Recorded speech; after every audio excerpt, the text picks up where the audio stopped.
Welcome to Fitzdog Radio, my friends, my listeners, dare I say my fans? Such a co-optive word. It's so possessive. My fans. Like you don't listen to any other podcasts or go to any other stand-up shows. You just have a poster of me on your wall and you just, daydream about me. That's not, I don't want fans. Fans are a little scary. They kill you. Fans will come after you. I mean, John Lennon, we just marked the passing of his, this past week was his, I think his 80th year. He was born 80 years ago, but he died at the hands of a lunatic.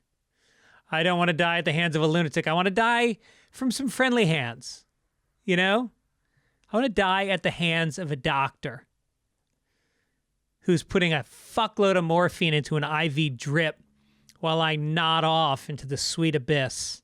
That's the way to go. I want to have, I would say, 6 months to live. And I want 5 of them to be like, I can travel the world.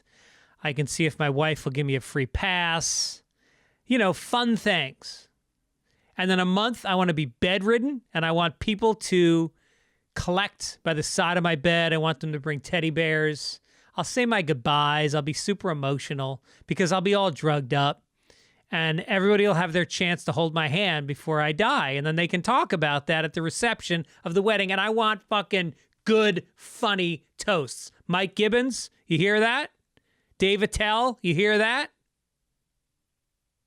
Owen will do something heartfelt. I want my son to get up there and say some heartfelt shit. Don't you wish you could have your funeral and watch it? Wouldn't that be a gift? Just to see who really cares about you the most? I don't know. See what ex-girlfriends show up and loiter in the back quietly, one tear streaming down their face. And you realize you were the one that got away. They got married, but they thought about you. Maybe they were even a fan. Maybe they became a fan from being an ex-girlfriend. I don't know who'd show up. It's nice to think about, though. You want to live your life backwards. You work your way back. Like sometimes I'll see somebody at a funeral. I'll see people speaking, and I'll be like, man, that guy was loved. Like he was a kind person. He was generous, and like he really moved people. And work from that. Be that guy. I think I'm that guy to some extent. Maybe I could try harder. I'm going to try to connect a little harder this week. And I've been doing some nice connecting with my kids lately. Playing poker. We all play poker. And I watched Big Mouth together. That was a huge mistake. Do not watch Big Mouth with your teenage daughter. This season, it's always been risque. It's always been edgy. But this season is all out fucking filthy. In your face. Like it's about finger blasting girls and hand jobs. I mean, I was so uncomfortable. I didn't laugh once. We watched like 3 episodes in a row. And I was so happy when we were done. And I think my daughter might have been relieved. I think the whole thing was awkward for everybody. And this is not to say the show's not brilliant. It is. It's hilarious and it's great. Do not watch it with a daughter. Or even a son, if he's a softie. Might disrupt his trajectory. Who knows? But no, I do recommend it. It's great. And then I've been also meditating a lot with Owen. He's felt pretty stressed out because of school ending. And so I said, let's meditate. So I take him back. And, I've been meditating for years. So I got him into TM. We go in the back and we sit quietly in the room. And we do some relaxation stuff before we start the meditation. And then we do just a 10-minute meditation, just trying to get him into it, get the groove. And he's feeling it. He's getting it, slowly but surely. And, it's just so good for your head. And especially if you do it every day. You got to do it every day. Every day, people. They say twice a day. which if I was smart, I would do that. But I'm trying. I'm trying everything. I'm trying to exercise more. He exercises like a fiend. He's out there like in the backyard hitting the heavy bag, and then he runs, and then he skips rope, and then he does burpees, and then he lifts the kettlebell, and he goes at it. And I do a little bit of that, but I've been running. I ran this morning. It hurts. That's the thing. As you get older, exercise hurts more than it used to.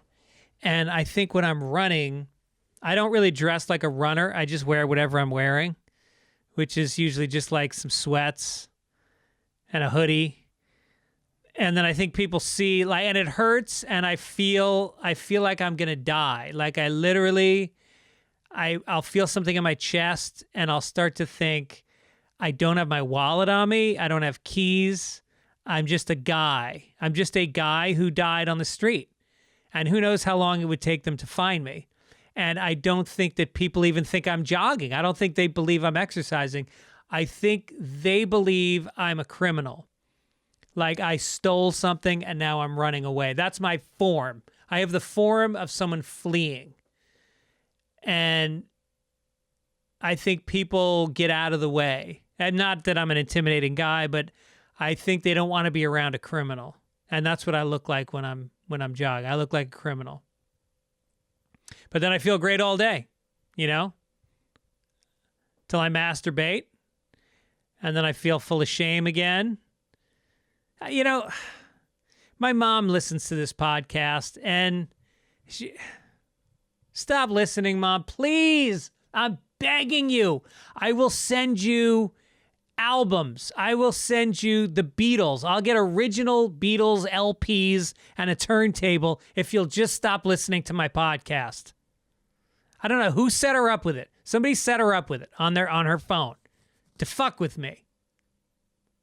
But you know who else listened? I was taking a walk yesterday, and my dear friend, Alex, I could say his name, Alex Wright. He's a screenwriter, a very successful screenwriter, and he's British, and we've lived as neighbors for 20 years, and I love his wife and his kids, and they're just a great family, and I love him. But they're British, and he said to me, I've been listening to your podcast. I think it's great.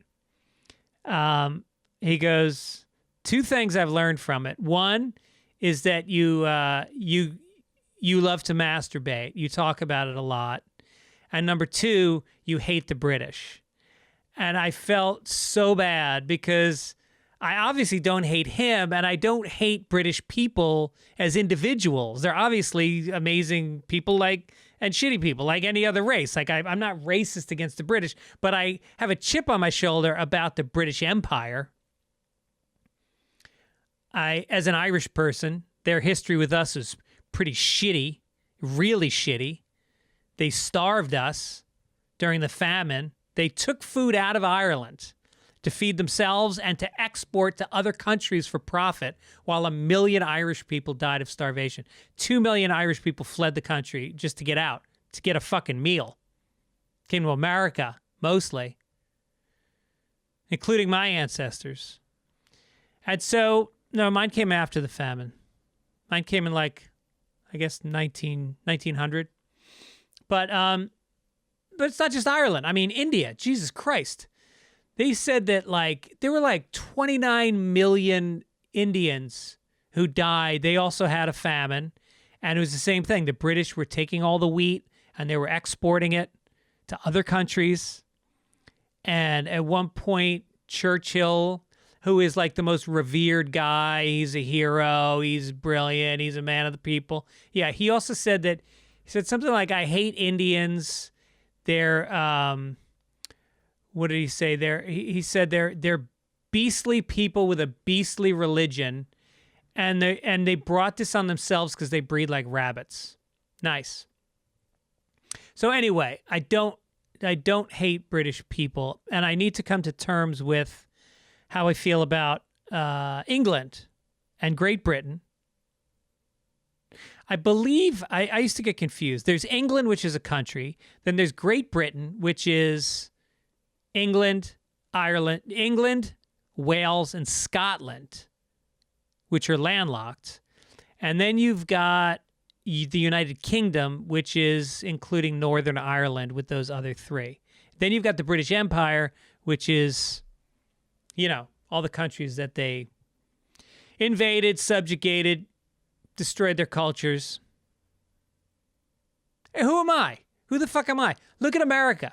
Can I defend our country? Can I really, if I take 3 or 4 giant steps back, can we defend the fact that we're founded on annihilating the native people of this land and then bringing slaves over by the millions? And then all the racism I'm not one of these guys. You fucking hate the country. I don't hate the country. I love the country, but we have a lot of stuff to answer to also. Vietnam, Iraq. How many governments did we overthrow? Democratically elected leaders in Central American countries, Iran, places where anyway, who am I to throw stones is my point. So my apologies to Alex, who's probably listening to this along with my mother. Who knows? Listening to a lot of Mozart lately. I go on Mozart kicks. And I'm not a huge classical. I love classical music. But Mozart, to me, it doesn't matter if you love classical music. If you like punk rock, you can listen to Mozart. It's like the Beatles. There is something mathematically correct about Mozart. There's something that takes the heart and the brain and it fucking mashes them together and it shoots out these notes and it hits you and it affects you in your brain and your heart. It's so powerful. It's so soothing. It's so energizing. And it's like, Beethoven was amazing too, but Mozart just, there's nothing like it. And there was a movie that was pretty good based on him. Who was the guy who played him? I think it's called Amadeus. I think the movie's called Amadeus. But it was a little bit, it made him look silly. It made him look like a silly man. And I don't think he was a silly man. He was kind of a rebel. He was like, these guys back then, they made their living by working for the aristocracy. You'd work for a nobleman or an archduke, and then you'd get paid very little, as a matter of fact. These guys didn't make money. They didn't make money. As a matter of fact, Mozart told this archbishop, go fuck yourself. And he took off on his own and he started writing, because he wanted to write operas. And they didn't want operas. They wanted dance music, and not fun dance music. That shitty dance music that you see in, The Crown. So anyway, he takes off and he starves for a while, sleeping on people's couches. And then he hits it with a couple big operas. And then he's got some money. Marries a woman he married this woman that he liked. She didn't want him when he was broke, and then fucking he got her because he made some money. Said, "You want me now, bitch?" So they hooked up. But he was out. Back in those days, he was stepping out. And when you stepped out back in the 18th century, you brought shit home.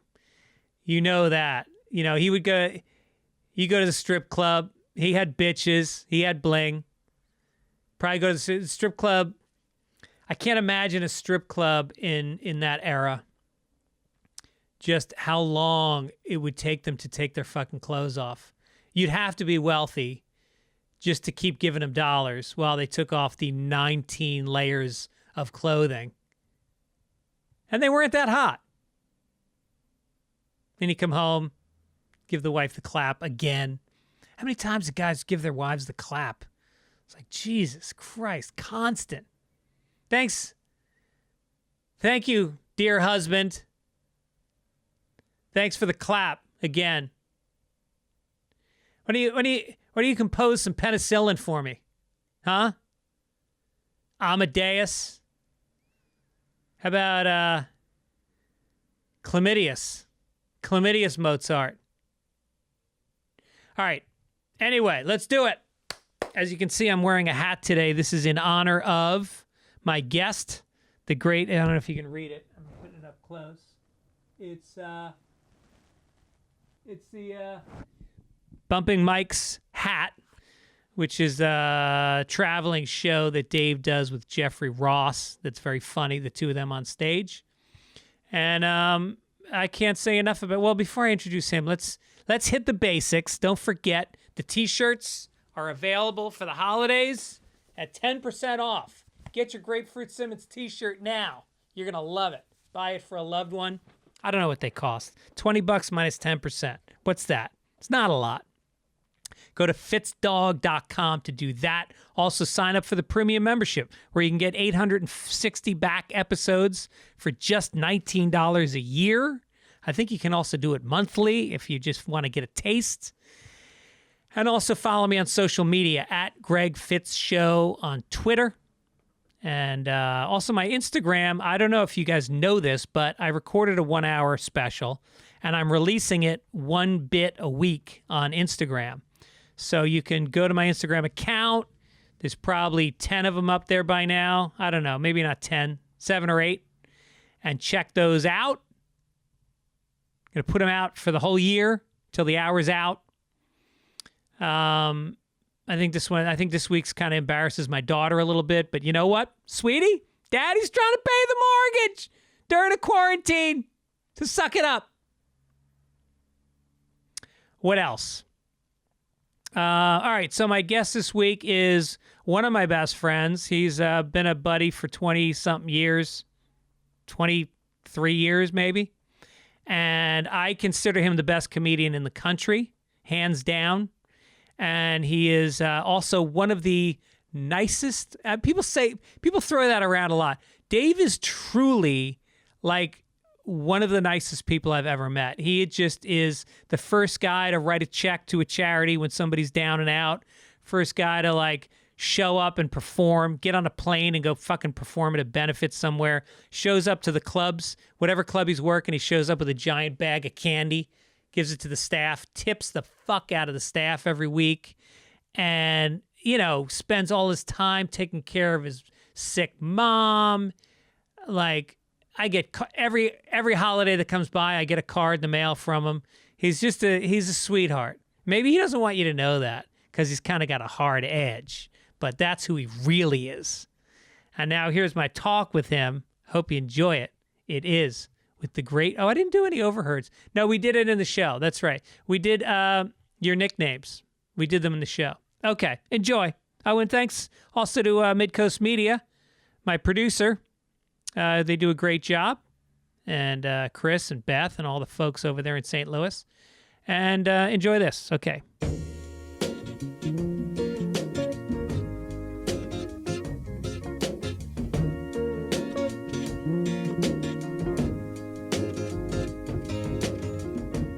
Hey, Dave Attell.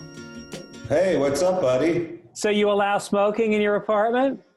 All day, every day. And I'm also drinking some Redemisphere. It's awesome. What's that? That's what the Prez was on, man. It's a new pandemic cocktail. Why do you have 2 straws? Are you expecting somebody else to show up? Why do you not read the news and not get the joke? How about that? Get out of your bubble. Now, did you bring the cup onto the podcast to tee up that joke? Oh no, this is just pretty much whatever was here from last night. There's some whatchamacallit, Windex. Uh-huh. A lot of half scribbled notes. Yeah. I think we should have a. You know what would be really good at the end of this, like a year from now, where we all have a. There's a competition for the things that we have tried to do. You know? Yes. Yeah. Like you started and then it got too hard, or you got too depressed and you just stopped. You know. Well, like saving your marriage. That's what a lot of people have tried to do. They really looked at this as a time where it's like, look, we're either going to get closer or we're going to break up during the next. Well, that's the thing is, you don't know. It's if you could finish the sentence during the next with like 6 months, 3 months, and you could kind of pace yourself, then it might make sense. But I think what's driving people crazy is that you don't really know how long it's going to go, when they're going to extend it, when they're going to shut it down. It's really like a mind fuck. Yeah, it really is. people keep saying that. They go like, if I only knew that like there's a couple more months. I just wish I knew in the beginning how long it was going to be, because then I would have planned differently. Like by this point, I would already have known, like, you know, I've learned another language. You know, I would have doubled down on my pottery. I would have committed more to the things that I did try. Because I was thinking like, okay, like another month and then we're back out there, you know? Yeah, yeah. It's, no, it's hard. You told me New York City is getting fucking weird, huh? It's pretty bad. Now it's cold and sad. Before it was just kind of sad. All the outdoor dining, and I don't know if you, I know you're under like a heavy lockdown in California. Yeah, we stopped the outdoor dining now again. Yeah, we're like maybe a week or two away from that. So there's like these little areas, and you know, some of them are very elaborate. Some of them are basically like, you know, like a manger, basically just some wood, you know. Some guy just puts the wood up and but there's one that I saw the other day. I don't know, have you seen this yet? The bubble, like where people actually eat inside a bubble. What do you mean, like a big plastic bubble? Yeah, it's like a big bubble, and you know, the waiter kind of like basically like almost like hazmat hands, puts his hands in there and like hands you the food. So I was watching some people eat like that, and I was like, man, you must really be hungry. That's kind of weird. Here it's like every restaurant, no matter where they're located, is just putting tables and chairs out front. And for some of them, it's actually in the street. Yeah, that's us too, yeah. And it's like people are starting, and they like, somebody will start their car and leave it running like right in front of the restaurant area. Homeless people come up and like beg for change and, that's it. You know, ask for food, and you like can't feed them or they'll keep coming back. Well, listen, 1%er, you know, honestly, the beauty of it is you get to like, have you ever thought of like a dream and a nightmare together of like, I'd love to eat like, you know, a very zesty Italian salad as I'm being hit by a car. So you can get two things going. But you got to give it up for the restaurant guys. We're in the business, you know, we're in the club business. Right. And this is the worst. I mean, I feel for them every day, because this is really, you know, I talk to the club owners, I talk to the, you know, the staff and everything, and like nobody knows what to do. They all tried. The restrictions keep changing day and night. So, you know, it's really a difficult business model to like work on, you know. No, and it's hard for a lot of these restaurants. They when there was outdoor dining, they invest. You know, they're already losing money, and then they take the little money they have and they buy an outdoor heater, a bunch of outdoor furniture, and then a week later the city goes, no, we're not going to allow that anymore. We're not going to do it. Mm-hmm. Yeah. So, and you know, comedy clubs, like I'm going to comedy clubs where they just say it's half capacity, which is normal for me anyway, but now they're cutting my money in half. Ouch. Yeah. So how is it when you go out there? Because I said I wasn't going to like fly until, you know, I guess after the new year, because, you know, I have my mom, you know, I'm the primary care person. So it's like, you have to quarantine when you get back. You have to get retested. You got to do all that kind of stuff. So it's a lot of work, you know? So I was like, I better just not go out until, you know, things get a little better. But so when you go to these clubs, do you have to do promotion, or it's just pretty much you show up? Yeah, because it's half capacity, you don't really have to promote, because, you know, it's not too hard to get, you know, 150 people or 125 people to show up, which really makes it a lot more fun. And I feel like the people that do show up are like the ones, like if you have a destination wedding, you're only going to get the people that really love you show up, not the ones that just want a free meal. And that's a good example of it. Yeah, they got to want it. They want it, and they laugh so much harder. And like, you know, and I think there's more hecklers because they feel like they've just journeyed, like they've climbed to the top of the peak, and now they're here, and now they like want to celebrate. It's like, I'm finding that like I thought I had like 10 or 15 minutes of new material, but because they're so into that type of material, it ends up being like twice. It takes twice as long. You just like, they love it. That's great. Yeah, like your joke about that drink that you had. Yeah, like that would do really well. I think that would. Well, I've done shows. I just haven't done shows on the road. I've done all the street shows and the car shows. Have you done a car show yet? Yeah, I did a car show. There you go. And it was What'd you think? I liked it. It was like, you know, they tell everybody not to honk. Like if they like something, don't honk. But of course, that's just telling people honk. So like, you know, you really start to work for the honks. And if you don't get honks, then you kind of feel like you can't hear anything. So it becomes kind of surreal. Yeah. But I kind of like that there's not an expectation of laughs every time. And there's not that like guy who's beaming a dirty look at you. It feels like it's almost kind of relaxing. Well, I hate to brag, but honking, of course, is good. The blinking of the lights, sure. But did you get a PTH? Do you know what that is? What's a PTH? Pop the hood. Did anybody pop the hood? That's like the standing O in the car world. If I could get some Chicanas to show up and bounce the car, that would be really awesome. sweet. That would make my night. Yeah, I had a couple of drive outs though. Oh, you did? We were thinking that, like, you know, when you throw somebody out of a car show, you have to get a tow truck. They like pull them out. Yeah. And I guess, you know, I wanted to do like, you know, there's some people who toured like doing the car shows because I'm like, this is probably the safest way to do it, even though it is really jarring and like a totally different experience. I was like, I'll do a bunch of these, you know, I don't mind. But like even those became like super competitive, like to get like, you know, the venue and like to set it all up. And I guess now people are just kind of over that kind of experience. You know, now it's back to the clubs or nothing. You know, I guess once they shut everything down, then we're back, you know, we're back online again, I guess. I don't know. Sad. yeah, I'm supposed to do this show this week for, what's her name? Drew Barrymore has a show on Netflix. It's like she's like the host of a stand-up club. Yes. And have you heard about that? I know she has a talk show. No, she also has a stand-up show. So it's going to be the first time I do like a fully online stand-up because I didn't want to do it before now. Yeah, it's tough. But, you know, they're paying me $25,000, so I decided to do it. Wow. No, it's not. Are you honestly? It's not $25,000. Yeah, I didn't think it was, but so that's online, and do you get to see the people who are zooming in on you, or is it a faceless void? Yeah, have you done that? No, I've not done that. I think that's kind of like where you know, like when the technology is beyond me, where it's like, you know, I don't get it, and I know it's difficult even doing these kind of things, so I really don't think it's for me, you know? Yeah. If it's going to be all that money, and are they paying you in crypto or like how they pay you? Yeah, it's Bitcoin. I had bonuses if I crash the internet.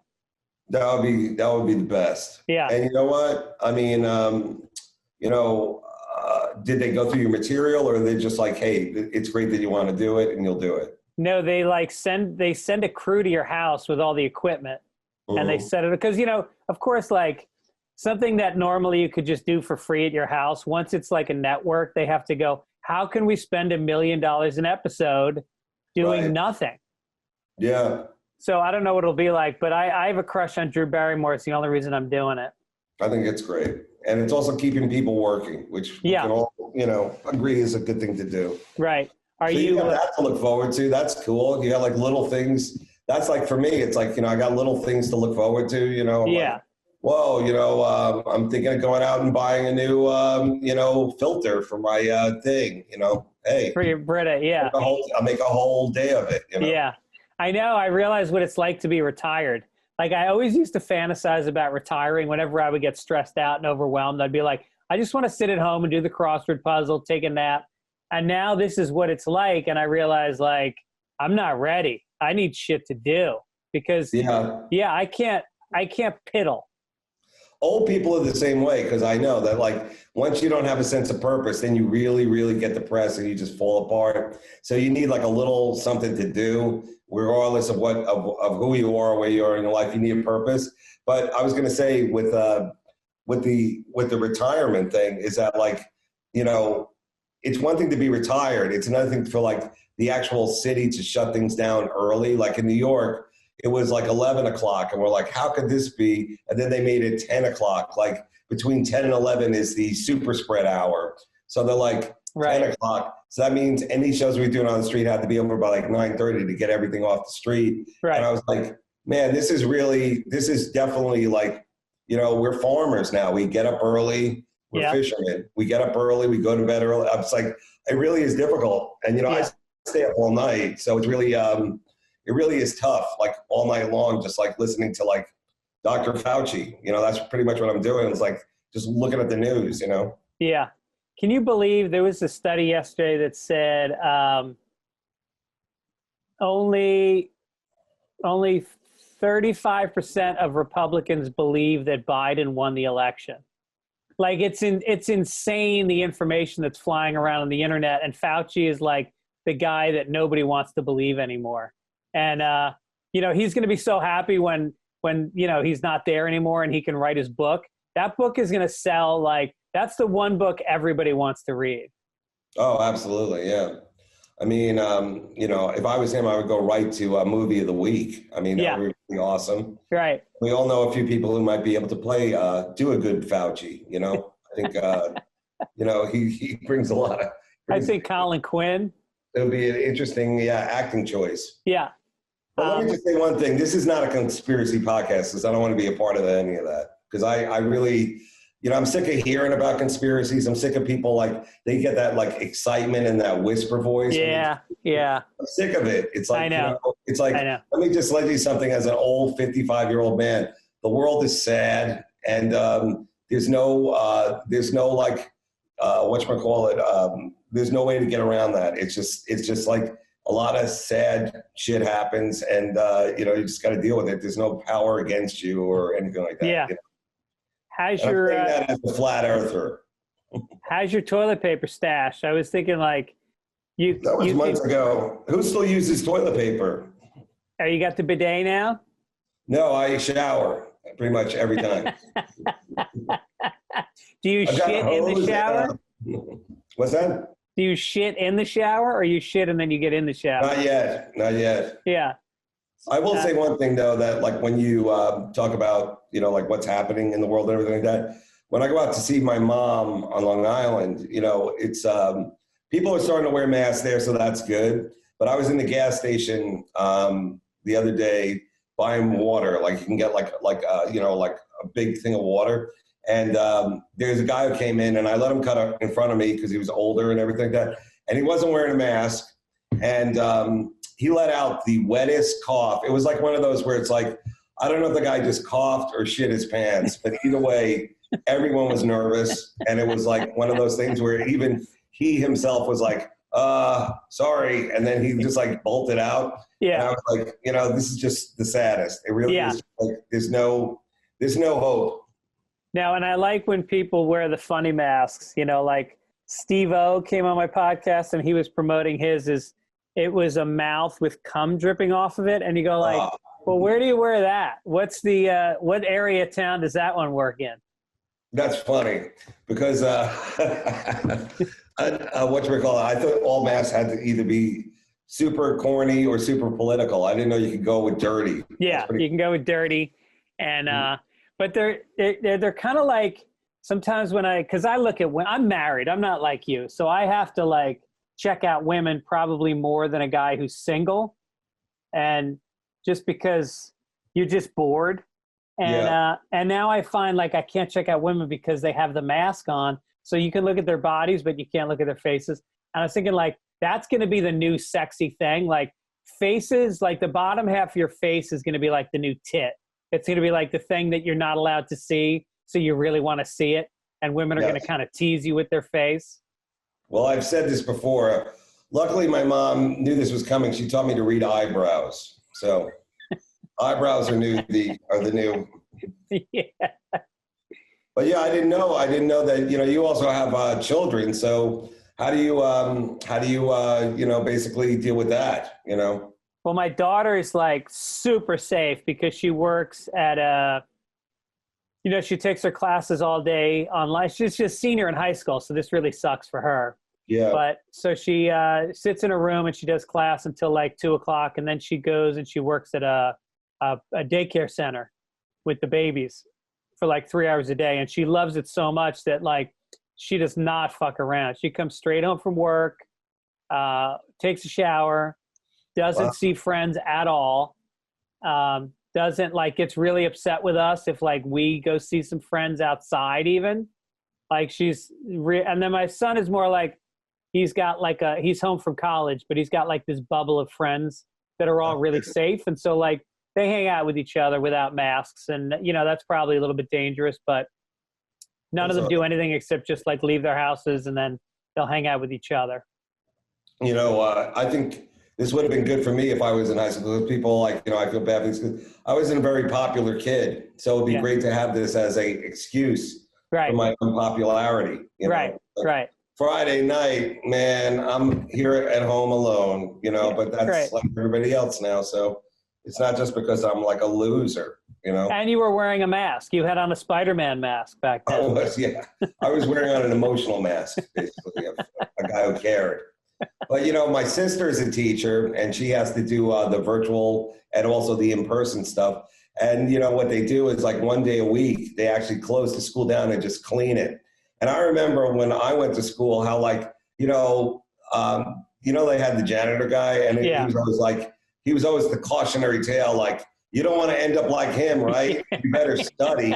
Now he's the only guy keeping this whole thing going. He's like a hero. You better do your homework, or you're going to end up like Jeb over there. Look at him mopping up that vomit. I was always jealous of the janitor. I always felt like he had a good job. It was like, even as a kid, I was like, that's an honest job. Like that guy fucking shows up, he cleans, and he just goes home. And they were always in a good mood. There was one guy who was, this guy was highly autistic. And he had on like Coke bottle glasses, and he would wear a Sony Walkman on his head. And he would listen to the directions of like mop the floor, empty the bucket. And like, if like you interrupted him, it would throw off his whole day. But so we were told to just leave him alone. And the guy was, he was a fucking workhorse. Sounds like PTSD to me. But what was I going to say? Yeah, so I feel for the teachers, they got to go out there and do all that kind of, kind of dangerous stuff. But yeah, the kids are really going through it. There's also people who are, I guess, starting comedy now, which is kind of weird. Would you start comedy right now? Well, it's how do you define comedy? Like people are doing stuff that's interesting. That's like, Oh, no, not stuff. online. I'm talking about actual stand-up comedy. Oh, yeah. You'll be standing in front of some like, deserted building, everybody's passing the mic around, and it's like, safely. And it's like, whatchamacallit? Some guy will be like, hey man, I just got started. It's like, wow, you really like, horrible timing, right now. But it's also like, I think some of them see the opportunity because like, half the comedians have been like Me Too'd and canceled. And then, Brian Regan has corona. Tom Segura broke his leg. Like there's openings. They're hiring. The bench is empty. Yeah, right. I didn't know. Have you been to Vegas or anything like that? Because I was curious. No, hell no. I was stupid. I went to Tampa, Florida, and it seemed like a bad idea at the time. And then like nobody wore masks, and so I kind of. But then there's some clubs, like there's one club I was telling you. I know you were on the fence on a certain club, and I told you I thought it was a really safe one. I think there's safe ones, and I think that there's ones that the people are defiantly not wearing masks. And those are the ones I kind of want to avoid. And I said, by that, I mean the South. All of the South? Pretty much. It's become something that I get it if you're eating or drinking to take your mask off. But for the rest of the time, you got to realize like you're facing the comedian and you're expelling fucking air from your mouth. So just put your mask back on if you're not eating and drinking. Have you performed in front of plexiglass yet? Because I've done that a few times. No. What's that like?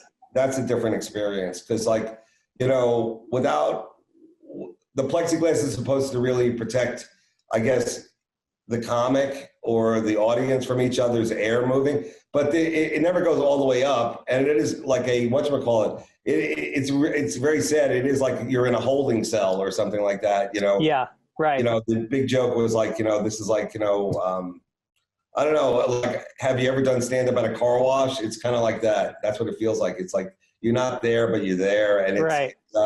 The audience gets it too because they don't feel the connection. It's kind of like watching it on bad TV, you know. Right. But you know what? I'll give it up to the clubs and stuff like that. They're trying. They're trying to like do whatever they can do, and you know, you said it earlier that people want to come out and see something. I mean, people are bored. They're bored. They're scared. They're all those different things. So usually, comedy is the thing that people do go to. And now that there isn't any comedy like that, you know, it is good to see that people like miss live entertainment. Because for a while there, I thought it was like the virtual world is going to replace. Right. Now I realize it's never going to replace it because people want to go out. You know.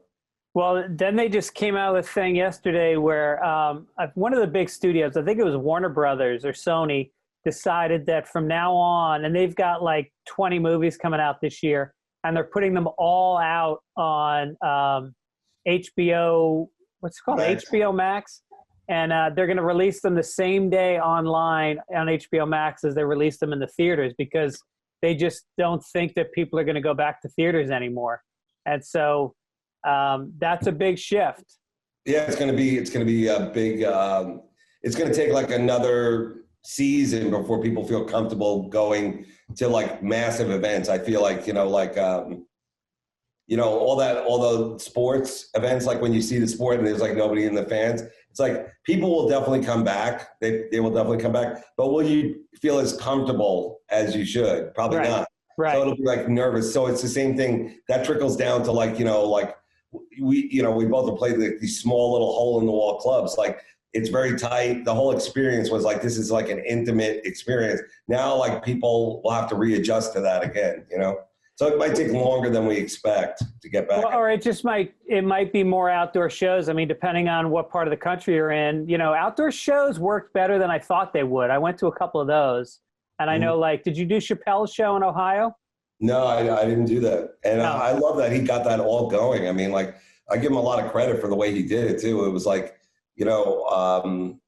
everyone had to be tested going in. Yeah. It was outdoor, it was the safest experience you could do, Yeah. And I think that people really enjoyed it. I know a couple of people that went to the shows and they said it was amazing. And I think that it's just going to change shape a little bit. I think it's going to be like, like one club, the Cleveland Hilarities, like the guy had already put in this ventilation system.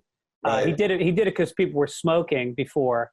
And, and so it sucks all the air out of the room like 5 times a minute. It's like crazy.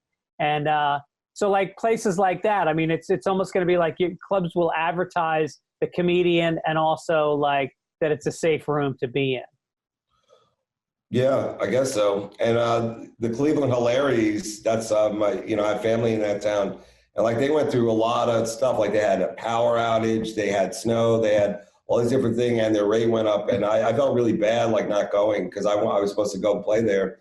And now it's like, I don't know if you feel this way because it's like back in the day when I was younger, there was no way I could be off the road. Like I had to be out there doing it. And I see a lot of younger comics where they're like, yeah, no, I just got to do it. It's like, but if the money is bad and the danger is high, but they have to do it. And it's like, I totally understand what they have to do. And I know that they're not bad people. And I know that they're like, it's just like, they have to be on stage. It's what they do. It's who they are. And I feel the same way. It's like, I totally understand why they would make that choice, whether it's the right choice or not. I'm just saying that at this point, I'm older, I got the responsibility, so I can't do it. Yeah. And I know at the end of the day, like drawing a crowd is not the best thing to do. So like I have to make that decision. But for the younger guys, I totally understand why they're like, I got to go out there. I got to do this. I got to my head is in the game. I can't get out of the game. I get it, All right, well, here's the question on the tip of everybody's lips and tongues. Mm-hmm. When's the Dave Attell podcast going to happen? Yeah, you know what? I've been seeing one by one all these anti-podcasters become podcasting. Yeah, right. I don't know about that. I think I think that I should go to the next level, which is whatchamacallit. I just call people directly. I have that kind of time. You remember when there used to be phone lines like Jackie the Joke Man had like a comedians gave out phone numbers and you would call and they would have a joke every day. Mm-hmm. We're going to go back to that.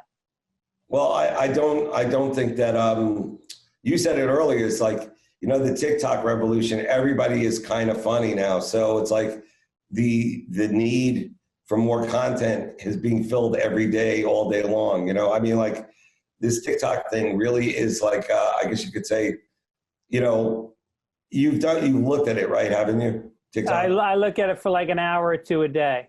I'm totally addicted. That's pretty much what it is. You know, it's like you look at it and then it just leads you to the next one. Yeah. So at the end of it, it's kind of like the volume of entertainment is what it is. You know, there's like 2 or 3 that really stand out, and then the rest of them are either like echoes on that or whatever. Right. But I was like, yeah, this is just like, you know, this is what it is. You know, everybody contributes, everybody throws in. Yeah. It's kind of like when you go to like a, you know, it's like when you go to a really bad party, and it's like everybody brings something, you know, and it's like one guy brought napkins, the other guy brought plates. You, for some reason, thought it would be fun to bring, I don't know, swords, you know, so it's like weird. That's exactly what it is. Somebody brings a brisket, everybody crowds around that. The other guy's got a fruit tart. You don't know? Really, did he bring it on the subway? How did he get it here? That's another thing I haven't done since this happened, the subway thing. But I love a good subway story. Since I kind of look like all the guys that are pushing other people onto the subway, I figure I'd stay out of there. Yeah, there's a lot of those are a big subject in TikTok videos. Are people that get pushed on the tracks, but then somebody else like dives in and saves them right before the train gets there. Those are like the highest rated ones on TikTok. Yeah, because they're heroes. You know. Yeah, we like a hero. Everybody likes somebody, you know, doing for others. And, you know, that's what the beauty of your podcast is. Now, do you feel like a little sense of like, I was right because you had started this years ago and now you realize that virtual is the way to go? The rest of the world is caught up to you? I don't really think about that. I just think about like, I'm really happy that, because I do 3 different podcasts. I feel like it gives me like a part-time job. I've got this little office. I don't think you've ever been in my office. I think we usually do it in the studio when you're here. But I come to the office, I prepare for a little bit, I do the podcast, and then, you know, it gets me out of the house for a few hours a day. And so I'm like really thankful for that. And I'm thankful that, you know, when I do go out, that those people come to the shows. But I feel like the guys that really caught the wave, you know, the Marins and the Rogans, like we all started at the same time, but I kind of hedged my bet because I was writing on shows. I think I was on the road doing stand-up more. And so I didn't really I didn't push it the way I should have. So I've got like a good sized podcast, but I don't have one of those ones where you're getting 1 million views a day and, you know, you're getting fucking presidents coming on. And, right. But I feel like this is like an honest way to make a living, you know? Mm-hmm. Yeah, I don't know how you guys do it. It's a lot of work. You got to get the talent, you got to get the people on it, and then you got to like do all that, post production. You know, like you got to. Oh, I don't do any of that. The message, you know. No, I do that. I have a producer. They do a great job. It's called then Midcoast I take Media. back some of the credit. Okay. Yeah, no, I don't deserve that much credit. I keep it really easy. I wouldn't do it. There's no way I would do the podcast if I had to do all the editing and uploading and all that stuff. And well, either way, you're probably helping a lot of people out because like I think people do connect to them, and people are always telling me stuff that they've heard on your podcast, and other people. The comics seem to really meld pretty good with the podcasting. Yeah. Well, thanks, man. So, what are you doing for exercise? I know you were getting pretty into it before the pandemic. Well, I go to a gym in Brooklyn. It's run by Orthodox Jewish people, and no, I go to my dance. gym. Those motherfuckers. If you danced with those guys, that would be the best workout in New York. It's a lot of denial down there, but no. Well, I go to my gym because it's open, and also because I want to support my gym. But also the whole idea is that like working out with a mask on. I don't know if you've done that. No. It's like a whole new experience. It really is. And like, I'm still in kind of the same shape I was when we started, but I'm just glad I haven't, like, by this point, I should be morbidly obese for the amount of like, just like shame eating I've done, like I really have like spent hours and hours. Like there's something about working and standing that is so good for you. Like working, like they say, you're not supposed to sit down. It's like smoking cigarettes and working, but like eating and standing is like one of the saddest things, Yeah. Because you're like, just sitting, it's like, I'm not even going to sit down because I know I'm going to go get more food. It's like, I'm just going to eat it over the sink and then just run back and get another plate of whatever's in there. So what's it like working out with a mask on? Is that like being choked during sex? Well, I guess we'd have to ask your fill in the blank. But no, I think that's like what they do at the gym, but it's really funny because at the end, the mask is like, it's like just like disgusting. And you're like, like now I feel like I've been waterboarded, basically. That's, I didn't want to say it, but I'm saying it, But yeah, no, I guess everyone's working out at home. Do you have that bike, that special bike everyone has? The Peloton? Yeah. No, I've got, my son is like, my son was a big soccer player. Like he was kind of a superstar soccer player in high school. And so he's really into being fit. Like he comes home and we put a heavy bag in the backyard and we got a jump rope and we got a chin-up bar and we got those rubber bands with the handles on them that you can do stuff on. And we do yoga. We do like yoga every day, go for runs. And so like, I just try to keep up with him, but I don't do it near, he does it every day. He works out for like an hour and a half every single day. Wow. And he's got like the perfect body. And then I do it with him and I can only do like half the shit. And he kind of mocks me and I feel like I'm holding him back, That's pretty sweet, man. Working out with your dad. I mean, I've only smoked with my dad. I didn't know that you were allowed to do that. But that's great. That's cool that he feels that's, I'm sure that's good for him mentally too. Oh yeah. To work out. But for me, it's more about like, I like the sense of accomplishment. Like when I have things that like are not done, I get really upset. And like, all that impulse buying I did on Amazon, all these little junky things. So now they're all laying around. So now it's like either throw them out or give them away and all that kind of stuff. So to me, that's like a whole, like, I got to do that. Then I have a million crazy ideas. The one thing that like, I'm sure everyone's approached you with is the book idea. Have you done that? No, I wrote a book years ago. I'll never write another one. I almost had a nervous breakdown.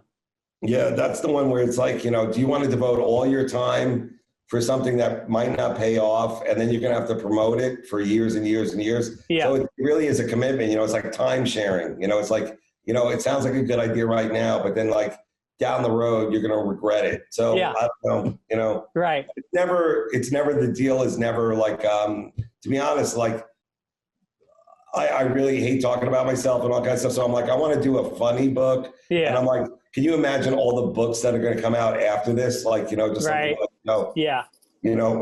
Me and my, me and my couch and like the story of me on my couch, it's like no one's going to care by then, And no one's got an attention span. So it's going to be, everyone's going to get a book deal to write a memoir and then they're going to hand in a children's book.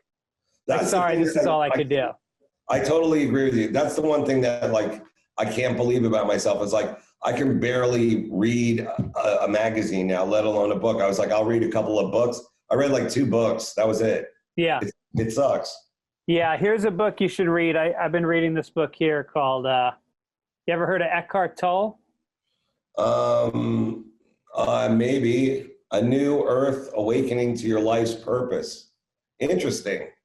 Yeah. It's a self-help book. It teaches you how to live in the now, in the present. Oh, that's cool. And to get all the other thoughts out of your head, because my mind is fucking racing. I can't get the same 12 ideas. They're all doing a lap. There's like I was like, my mind is racing, and it's like, so this helps me calm it down, but I haven't done therapy online. I just think that would be completely impossible. I know people who are doing that. They're doing therapy online. I even know therapists who are depressed. And they go, I don't know what to tell people because there is no end in sight. Like, it's really hard to tell people things are going to get better when you yourself don't believe they might get better. So it's a difficult job to have right now, but that's cool. So what does it tell you? Give us like a taste. It basically says that if you're thinking about the past, you get depressed, and if you think about the future, you get anxious. And so the only thing you can do is to be complete. If you're completely present, every experience feels new because you're really engaged. Like if I'm talking to you and I'm thinking in my head about like what to say next, then I can't enjoy what you're really saying. And so the only thing I can do is completely put all of my focus on you and this moment, and that will lead to the next moment that's more organic. So sure. I think it's a way to live your life, and it's a lot of it has to do with meditation. It's based on a lot of like Eastern thought, like Buddhism, and he quotes a lot from different world religions. But you know, it's the same. I meditate every day, and it's the same thing. Where like if you find your mind starts wandering into different places, you just like you don't get mad at yourself. You just like gently bring it back to your mantra, like what you're repeating. Well, may I cut in? It sounds like someone might want to think about taking an improv class. Because if you really want to be in the moment, then that's the way to go. Well, I don't think you can take virtual improv class would be just the right thing for you, young Greg. I just don't know what level I'd come in at. You know, all these improv places like the UCB or the Groundlings, like you have to pay a lot of money to be like the guy that, you know, mops the floors after class. And then there's like 9 levels to go through until you get to like actually perform. It's such a scam. Maybe they would give you time served, like they right. Bump the level just for that kind of thing. Right. But I have a feeling with anything that you feel like, you know, like, hey, should I even do this? That like you already like you have so many bad habits. It would take so long just to undo those that, you know, it's like, you know, not worth doing it. You know? What do you mean, to do improv? Well, I was trying to be very, you know, polite to improv. Yeah. No, yeah. They like, how dare you go for that punchline? You're supposed to bounce it around with the other improvers. Right, you know? right. Yeah. You know what? All I'm going to say is this. The vaccine's coming up, and I have the short list on who should get it first. Now, we all know the first responders, of course, the elderly, you know, the people pre-existing, and then it gets to entertainment. Now, let me show you how far down we are on the list of entertainers, okay? Birthday clowns should get it before we do. They're out there. They're putting their lives at risk. Jugglers, not so much. They're distant. All right? They're always distant. It's always like, give him some room. He's juggling. Yeah. Now, that'd be funny. You should do I'm doing it. You should do a video of the line of people waiting to get the shots. And one is like the guy who's dressed in silver who stands really still. That guy should get one. Ahead of the comedian. His picture all day long. Right. Well, let me ask you this. I have a question. Yeah. Okay? So when you go on the road, right, and you go to the airport and all that kind of stuff, you have to wear the mask from the minute you get in all the way till you land, right? Oh, yeah. So what if you flew to, let's say, Australia? That would be about 20 hours of mask wearing, wouldn't it? Right. That's crazy, huh? It is, but you know, they say planes are like the safest place to be. Like the air recirculates. There's like a 0.0006 chance of getting it on a plane. It's just more the airport that you have to be worried about. I know, but still, I agree with that. But still, like you would wear. I mean, I would do it. I would wear the mask all the time, but that would be a lot of mask wearing. You know, I've worn it. I've flown across the country twice, and it didn't bother me either time. You know, it was like a six-hour flight. And you just got to get you got to get a decent mask. You got to get the M90 or whatever it's called, the something 90, and those are pretty comfortable, and the air circulates well. And then and I also just coughs. Do they turn around if someone coughs? If someone lets out a big cough, they should go, we got to turn around. Yeah. This is just not fair to Pittsburgh or wherever. Right.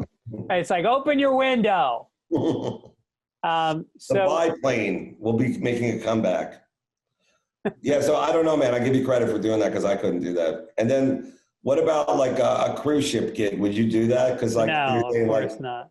Yeah, that's a death trap. Yeah, about this. but I looked at your website and you have dates, but you don't know if you're going to cancel them or not. No, what we keep doing is we keep pushing them back depending on what the thing is. Like this weekend, like this is going out live now, right? So this weekend, This will come out on Tuesday. This will come out on the 14th. Okay, so by the time this comes out, I'll already be dead. But no, I was going to say that everybody who looks at my site, those dates are the dates that we've booked, and like a lot of them have been rescheduled again. So I feel bad about it, but that's like just basically to let people know that there are dates out there. And then once we, I guess, activate on a date, then we start promoting it, you know? So are you going to go to Atlantic City this weekend? Yeah, we got a date down there. So nice. You can drive down there, me and two other comics, we're going to go. And, you know, like we'll be as safe as we can. You know, it's supposedly really big room, you know, everyone's distant. And, you know, I'd say that the most important thing is like do the show, get right out, you know, like get back out in the air. You know, that's really the most important thing. Right. You have, I'll say your other dates just in case they happen.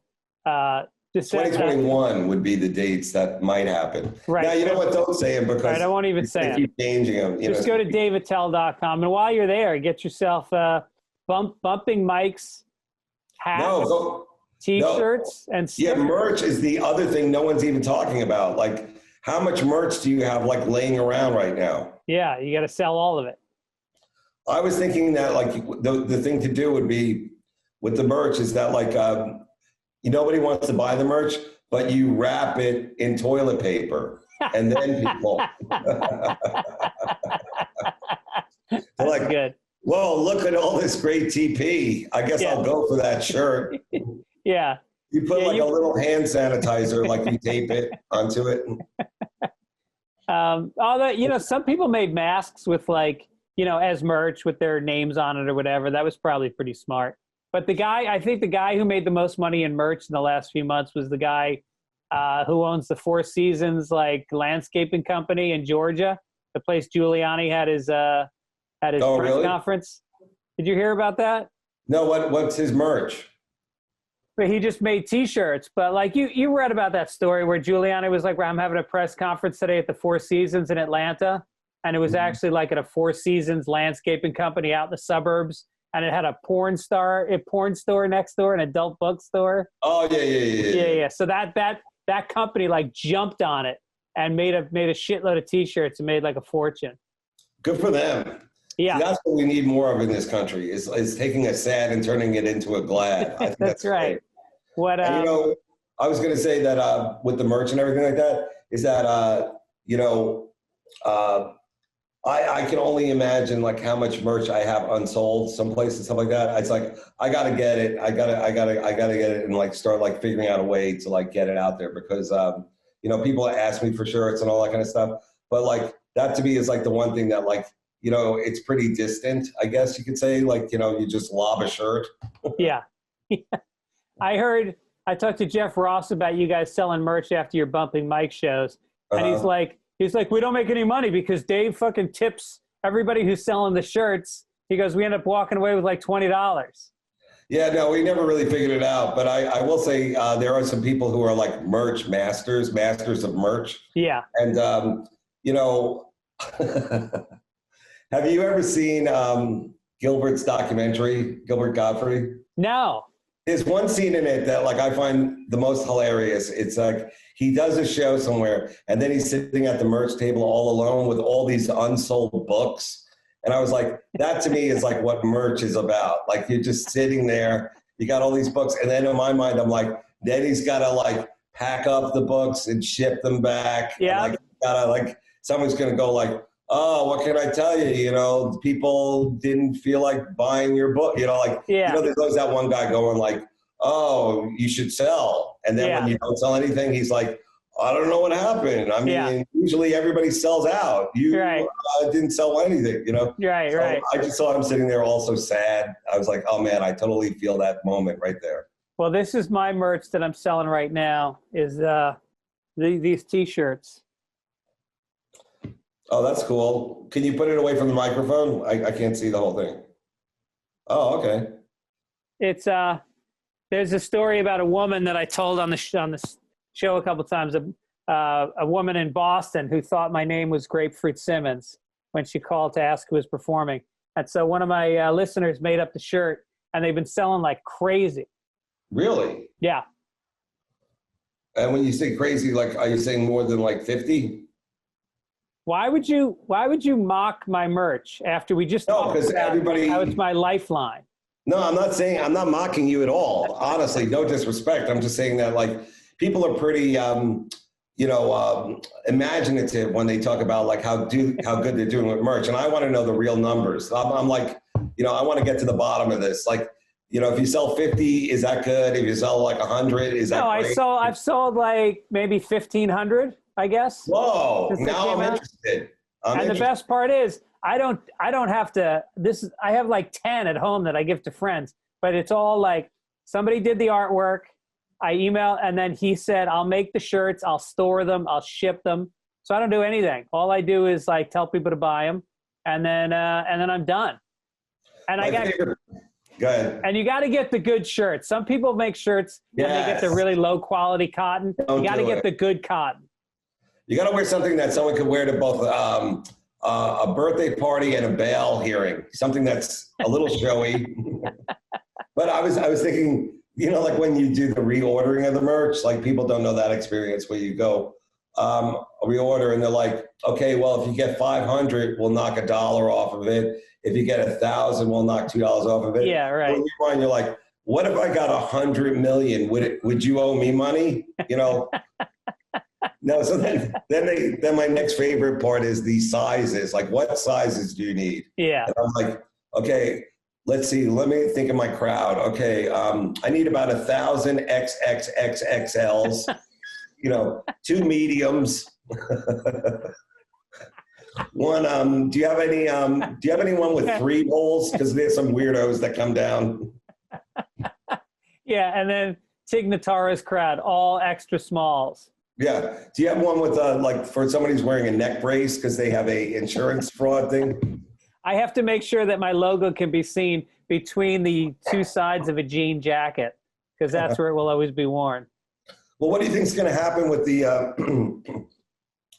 all those like, what was I going to say? Like, weren't you guys doing backyard shows? Like, is that going to in LA? Yeah, some people do garage shows. You like they set up a stage in the garage and then people stand on a yard. Or there's one place that's a really good show that it's like a speakeasy. It's in Burbank, and you show up and somebody lets you into the front door of a clothing store, like a little boutique, and then you walk through to the back and they have a parking lot in the back that they set up with like AstroTurf and a tent on top. And and they have a decent sound system. And like I said before, like the people that make the effort to come out are like a collection of the greatest crowd members of all time. And so it's like it feels like a real show. And it feels like really supportive of new material, which is like, I mean, for guys like us, like we don't need to go out on a Tuesday night for no money and do old material. The only reason we're going out is to try new shit. And so it feels really good to be in a place where they want to hear things that are current and that are relevant and that everybody's going through.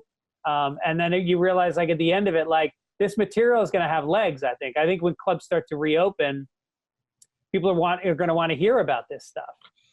Yeah, no, definitely. There's some, great gems that I've been hearing on the street. But I remember like for the first couple of months, because that was the longest I hadn't done stand-up in years and decades, that I was like how rusty I felt, how like that feeling of just being like, really like, like were you both like nervous to like all the things that you took for granted in terms of like, well, I'll get up there and I do this and, I'll do this and I'll try this. Like you had to take it back like 10 times lower. You had to like lower down the volume on like what you thought you could do, because you're like just standing there, like getting used to that again. And like basically keeping your eyes on everything going on. Cause on the street, there's a lot of things going on. There's garbage trucks going by, there's helicopters. So it was like a lot more stimulus, but still I was really rusty. And I was like, I feel bad for these people. They came all the way out here and I'm like at like a third of what I used to do, Right. But then like quickly, after doing it a couple times, I got warmed up again to doing it. But, you know, I took it for granted that, like, you know, you could just jump up there. And I knew that, like, I would be a little off, but then I was like, whoa, this, like, what was that about? I got to get, you know, it really energized me to get better in this situation, to learn how to deal with this situation, you know? Yeah, it's true, because when if there's an extra like channel going in your brain about doubting yourself, it doesn't free up that other channel that's like, for me, it was thinking of the next joke while I was doing that joke. Like that, I had like pauses in between one joke and the next, which I wouldn't normally have because I just had more bandwidth to be thinking about what I was doing. Mm-hmm.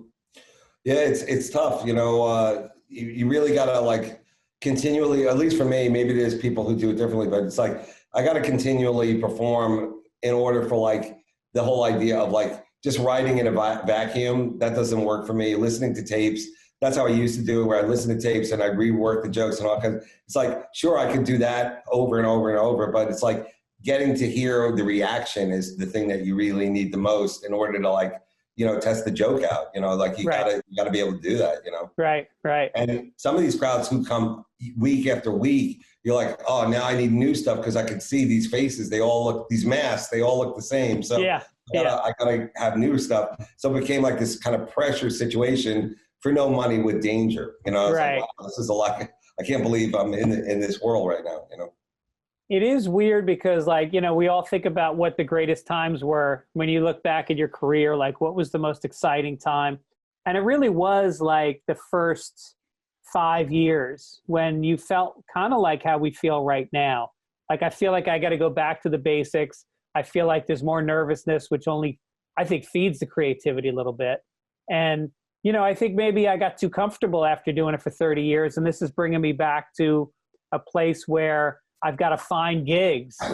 You know, I got to look for the gigs. I have to like scramble for spots. It's kind of like, I don't know, there's something I like about it.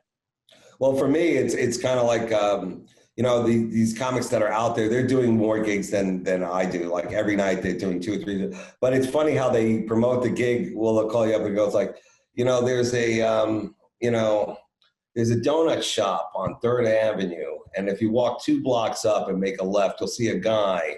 Now he'll lead you to an alley, and that's where we're doing the show. So it's like a really complicated, you know, kind of sneaky way of doing stand-up because we're not supposed to be doing it. You know, that's the one thing. It's like, you're not supposed to be doing anything. Right.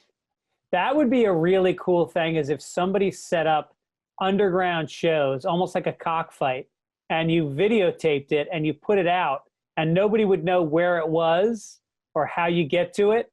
It would just be like almost like a snuff film of comedy. Yeah. I don't know why people didn't just go the other direction, which is just like, it's illegal to draw a crowd, right? Like you can't do that. So why not get a flatbed with a microphone and just kind of drive around slowly doing stand-up, you know, which is kind of like you're a moving target, but still like that would be probably the safest thing, where it's like you're getting to do it. The crowd is kind of like either, you know, like whether they want it or not, you're like kind of like driving past them just doing jokes, you know? Yeah. And there'd be kids chasing the flatbed looking for candy, like it was World War II. Candy out there, maybe, you know, if you'd like, you could also put advertising on the side. That would be nice. Yep. So I know you just put out a special before the pandemic started, right? No, I'm ready to do one probably. I would say that when it's over, like, let me ask you in terms of timing, you know, like there's some guys who've done them now and put them up on different platforms, which is pretty brave. And I think that's pretty cool that they were able to do that. But I don't think I have an hour of new stuff yet to do that. And there's a couple of things I wanted to do that I was planning on doing. But I would say that like the one thing that I am planning is to like get back into the clubs to like get it all together, you know, right. Like that to me would be the thing. Because even when we're on the street, like, you know, these street shows, they go on maybe a little too long because everybody wants to go on, but still like, you know, I don't think people are used to sitting that long listening that way. Have you noticed that like on the road? Because I think after like 30, 40 minutes, they've had enough. They're like, okay, we did it. You know, like we came in here, we had some laughs, and we ate something, and now we want to go. We want to get out of here. Yeah. And like, you know, they want the show to go 90 minutes or whatever it is. That might be a little too long for these people. Also, a lot of these shows, like, did I tell you the show I did in Connecticut? Because this one is like one of the.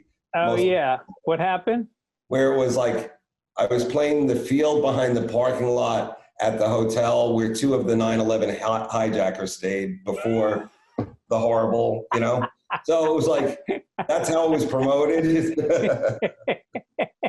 But the crowd was great. And it was just weird that, like, you know, everybody's like, they really stayed here? Wow. You know, like, right. Everyone's like that. But still, it was like the field behind the parking lot. And I was like, you know, if things get better, we'll play the parking lot. You know, like maybe if we all can, as a country, get together. No, I've actually put out, I was getting ready to try to sell another special. And so I went out to Portland in February and I put the hour on tape. I had this guy, and it was just like a 2-camera shoot. He had like 5 microphones. And so the quality is really good considering it's not like a professional shoot. And so the idea was I was going to show that to Comedy Central, Netflix, and try to sell it. And then the pandemic happened. So I decided, like, by the time clubs are filled up again and normal, like, I'm not going to want to do this hour anymore. Like, I'm kind of done with it. So I decided, like, 2 months ago to just put it out like 2 or 3 minutes at a time on Instagram. So every Friday I put out another clip from the 1 hour. And it's like, you know, I sort of feel like it's going to force me to write new stuff and put it out. And it's an hour that, like, I'm really proud of, but I've done it for too long. I've done it for a few years and I don't want to keep doing it anymore. Do you notice how the jokes like now, because of this world pandemic, like a lot of the jokes like just aren't not only relevant, they just don't make sense anymore. You know, It's like, because now, like, everything involves so much more precaution and stuff like that. Yep. But I think that's good that you did that. And here's what I think you should do: is get it on, you know, radio on Spotify or whatever. Oh, you're right. You're right. Because that's the way people really love to hear comedy. You know, like when they're driving and all that kind of stuff. So you should definitely do that. Great, that's great. You should do it. You know? Yeah, and I got to get it on Sirius XM also because those checks are sweet, man. Those residual checks from Sirius XM add up. Well, see, you're sitting on a gold mine. Get at it. Do it. Between that and this? What, are you kidding me? Oh, my God. You're retire. So before I let you go, because I'm sure you have a lot of reorganizing to do in that apartment. I do. We have a new segment on the show. It's called Nicknames. And we ask people to send in, what was your nickname?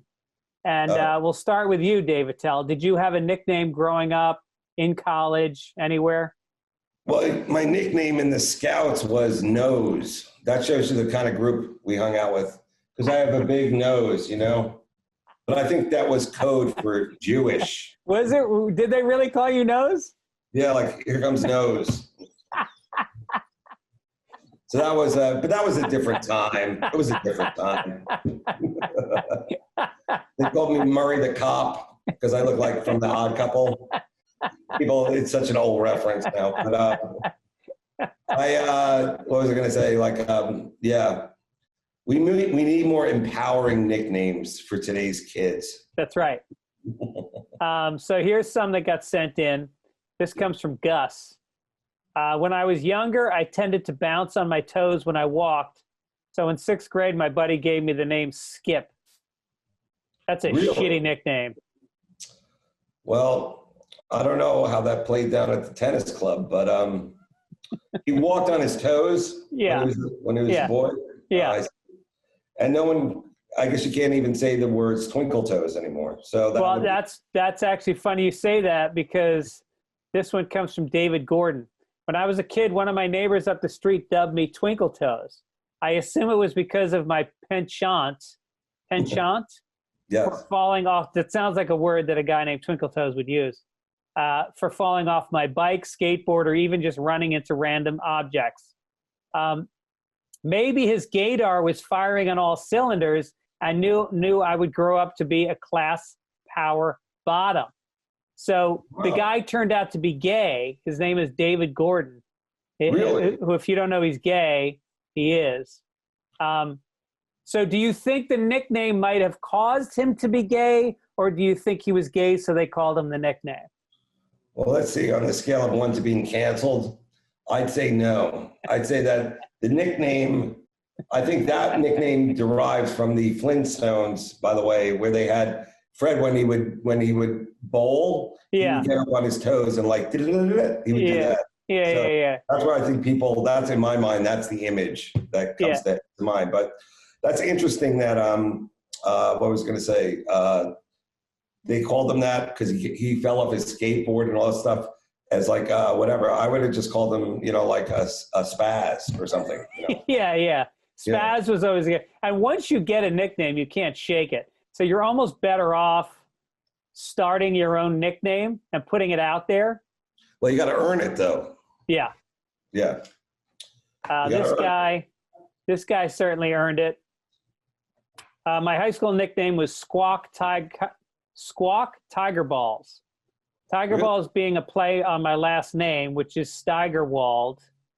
However, the choice of Squawk came from a porno mag that my buddy had, where there was a picture of a guy banging a woman doggy style, and the picture had a caption that read, "John enters Cindy Squawk from the rear," and the name stuck. I don't know about that one. That one sounds more like someone's like Twitter handle, It's Squawk something. Yeah, that's good. I guess that one's more of a, I guess you could say, that's not a nickname you could use around the office, correct? No. That's the one that you reveal to people once you've like hung out with them 10 times. They have to earn it. Okay. Let's hear another one. All right, here's the last one. Went to a predominantly black high school in the late 90s. My last name is pronounced Waldees. Someone unknown decided the last syllable of my name rhymes with D's nuts. And that quickly became common knowledge, as in D's nuts in your mouth. That's how he spelled it. Everyone would greet me, blank D's nuts, sometimes walnuts, or just D's. Yeah. I don't know what to say about that one, but I would say that, first of all, I don't really understand, how are we spelling nuts? Is it with a Z at the end? N-U-T-Z. Yeah. Oh, okay, good. Yeah. So once you have nuts as your nickname, it's a matter of time until you actually have to show your nuts. Well, it seems like he was on a team. Maybe everyone showered together. Yeah, right. That's a lot of information to just, like come up with, like, I'm going to randomly call you that, Yeah. This is a good segment because it really makes you think, Yeah. Well, it makes you think about like, how we can be summed up in one simple thing in high school and you can't fucking shake it. I had friends, one kid's name was Twitch because he kind of like had a twitch, which only made it like more pronounced. And there was a kid named Mike the Bug because he looked like a bug. And like, there goes your dating chances. Like nobody wants to, who are you going out with? I'm going out with Mike the Bug. Yeah, that's not good. Yeah, but don't you feel that like nicknames now, like they have to be like positive, they have to be more like, here comes, Teddy the always on time, Yeah, right. Here's Punctual Pete. All those mafia names, like maybe they were ahead of the game because like no one knew what that meant, like Jimmy, Jimmy the whatchamacallit, calamari, something, like no one, did he eat it? Did he, what did he do with that, Right. Well, do you remember Lisa Lampanelli's husband's name? Yeah. Jimmy Big Balls. And he used to introduce himself as Jimmy Big Balls. Well, that's a good one. That's one where you're kind of like, this is like, I'm kind of promoting myself, You're bragging, but there's a size of balls that you brag about, and there's a size of balls where you need to see a doctor. Well, what about the thing of, since these are nicknames of adults, right? These are nicknames of adults. I thought that we would take it to the next level, which is like, the naming of things now is so difficult, like even boats. Like, have you thought about it? It's like, if you talk about privilege, like naming these boats, like, Edith's Dream, right. It really does like smell of privilege, if you ask me. Well, yeah, the only boats you want to see are the ones that say like, Lotto 68479. Because then you think, hey, I could have a boat someday too. That's great. That I didn't even think of that. All right. Listen, Dave, we're going to let you go. I would normally promote your dates right now, but instead I'll just promote the upcoming merch that it sounds like you're excited to start putting out. But no, go buy. I'm going to put some stuff up because you energize me, because it's like, it's always fun to talk to you. Like we, you know, over the years, like, and, you know, just like it's always great doing your show. I really have a good time, but I wanted to say that I got to start putting some stuff up there for the fans, and I guess my own mental health. So in advance, forgive me because I'm not really good at it. And like, you know, a lot of my stuff is old stuff. So, but I know I got to put something up there. So. Well, in the meantime, the bumping mics, T-shirts, and hats are actually really nice. So go to daveattell.com and get those. We got those. I got the Insomniac T-shirts. I got what else is out there? Yeah, I got some of those. Are you doing cameos? No, are you doing that? Yeah. How's that going? It's fun because I think the people that get them are super fans, and so I just can imagine, like, if somebody bought me a cameo. And it was from somebody like say somebody got me a Gilbert Godfrey cameo, I'd be so fucking psyched. And he's like talking directly to you. So I feel like it's a pretty good product to give people. I think people get really excited about it. I think it's like a really personal thing. You know that your husband is really into, you know, Bill Burr or whatever. I don't know if he does them, but I think it's a cool thing to do. But it's not. Gilbert is killing it on Cameo. He's like he's the king of Cameo. He really. Who is? Gilbert, you know. Yeah, he's doing it. And we got one for my mom, and it was great. You know, she loved it. And I just don't know, for me, if it's like the way to do it. I mean, like, you know, I'm not very, whatchamacallit, photogenic to begin with. But I guess, you know, I guess as things move forward, yeah, I guess I'll have to readjust. Well, you're very guarded about things that you put out, which is, I think, why people respect you, because you only put things out that you know, really think you can do great. And no, I really took it to the next level of like, I was like, I never want to put anything out anymore because like, it's just, first of all, right now it's difficult to like make a decision on anything. And then second is like, you know, I'm never really happy with any of my stuff. So it's not like I'm like, man, they're going to love this. I'm always like, I have no idea like what's going to, you know, what's going to happen with it, you know? Well, you're the opposite of most new comics who think everything they shit should be on Instagram. There is definitely a lot of content out there. That's for sure. There's a ton of content. All right, man. Well, thanks for having me. All right. Good seeing you, man. Thanks for hanging out. I really appreciate it. Everybody be safe, mask up. And let's hope the new year brings a better one for all of us, huh? So from your lips to God's ears, God bless.